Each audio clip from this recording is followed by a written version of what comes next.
ناولني بسرعه. لا يا استاذ محمود عليك افصل يا محمد افصل. الف مبروك يا معلم علي. الله يبارك فيك يا حاج. امال يعني ولا سمعنا زغروطه ولا سمعنا حد جاب لنا حتى كوبايه شاي ولا اي حاجه. يا باشا انا جيت لك اهو. تعالى يلا فرفر التانيين دول. بيجيب نسيبه عشان يجي يتفرج على الشغل والدنيا الحلوه دي. ومحدش ادى العيال يعني ولا زغروطه ولا حاجه يا حاجه برضه. زغرت لي يا حاجه.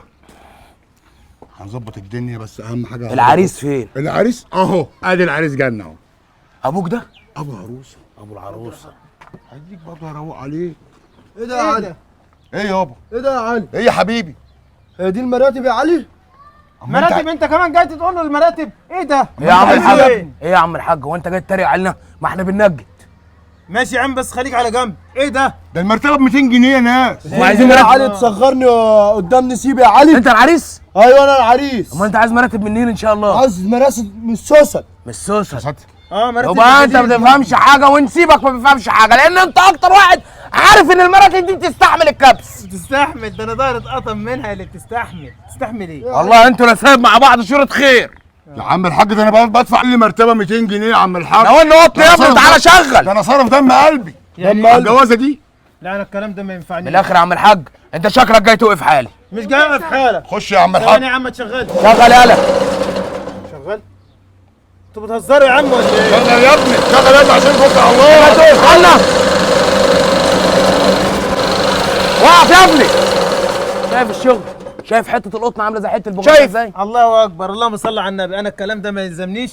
احنا اتفقنا مراتب سوست يا ابني. بعد لازم اللي اذنك بتعمل بعد كده دي اذنك يا ابني. عم انور، وانت جبت القطن ده منين؟ فكيت المراتب بتاعت ابوك وامك الله يرحمهم؟ ايوه يا ابني امال ما هنوديهم فين يا ابني؟ تودي ايه يا ما علي؟ لهمش مكان يا حبيبي. ما لهمش مكان في البيت. انت بتصغرني يا علي، بتصغر اخوك يا علي؟ ده المراتب القديمه كانت الرقعه عليها كده. انا من الاخر انا مش هتدخل في انت ما شفتش عملت لك فيهم ايه؟ يا علي انت ما شفتش الروقان اللي روقتهم لك يا ازاي؟ ابني يا ابني اسمعني يا ابني. انت ما تنهدنيش. من الاخر انتوا زي ما كده اتفقتوا معايا ان في مراتب سوست وفي حاجات انا اجي الاقيهم ماليش دعوه. ومن غير السلام عليكم. سمعت يا عم علي؟ طب لو ما عملناش كده ايه اللي هيحصل؟ لو ما جاتش في العزال مفيش جواز. اوعى يا ابني كده. الله يسهل لك يا عم الحاج. ما تشوف اخرتها ايه؟ اسمع ما تخسرش اخوك بسبب مرتبه. ما هو اخويا بيقل مني كده، انا عاوز سوسن. اخوك عايز يطمن عليك. السوسن متينه يا ابني انا عايز اطمن عليك. يا حبيبي، دي ممكن تقطم لي ظهري زي الخياره. يبقى انت يا شوقي بتحب الانزحه